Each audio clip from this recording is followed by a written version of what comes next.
بسم اللہ الرحمن الرحیم۔ جماعت دوم کے عزیز طلباء و طالبات، السلام علیکم۔ پیارے بچوں، امید ہے آپ سب خیر و عافیت سے ہوں گے۔ آج ہم اسمارٹ اردو کی دوسری کتاب میں سے سبق خانہ کعبہ کے بارے میں پڑھیں گے۔ اس سے پڑھنے کے مقاصد یہ ہیں کہ ہمیں خانہ کعبہ کے بارے میں مختصر معلومات مل سکیں، اس سبق کی ہم بلند خوانی کر سکیں اور اس سبق کے اندر مشکل الفاظ، خط کشیدہ الفاظ کے معنی جان سکیں۔ تو آئیے ہم اس سبق کی سب سے پہلے بلند خوانی کرتے ہیں۔ خانہ کعبہ، جو کہ صفحہ نمبر 95 پر موجود ہے۔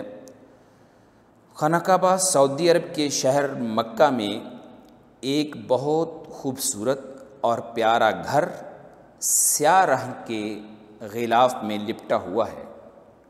یہ گھر دنیا میں اللہ تعالیٰ کا سب سے پہلا گھر ہے، جس کو اللہ کے نبی حضرت ابراہیم علیہ السلام اور ان کے بیٹے حضرت اسماعیل علیہ السلام نے اپنے رب کے حکم سے ہزاروں سال پہلے تعمیر کیا۔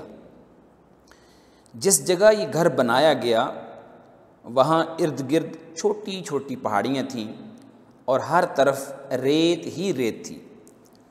حضرت اسماعیل علیہ السلام ریت اور مٹی ملا کر گارا بناتے اور حضرت ابراہیم علیہ السلام اس گارے سے اللہ کے گھر کی دیواریں بناتے۔ یہ گھر بہت سادہ تھا، نہ اس میں کوئی کھڑکی تھی نہ چھت۔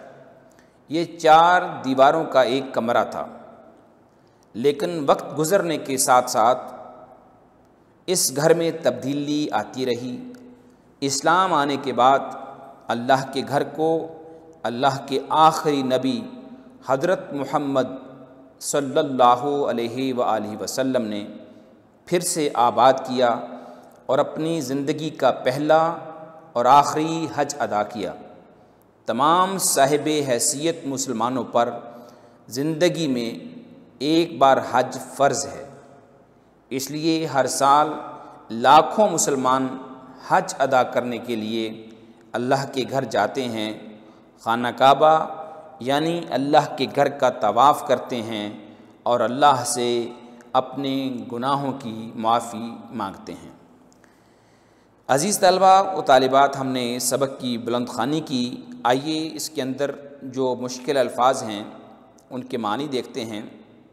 خوبصورت، پیارا، سیاہ، کالا، گارا، گیلی مٹی، صاحب حیثیت، امیر، طواف، کسی چیز کے ارد گرد چکر لگانا، خانہ کعبہ اللہ کا گھر، فرض، لازمی۔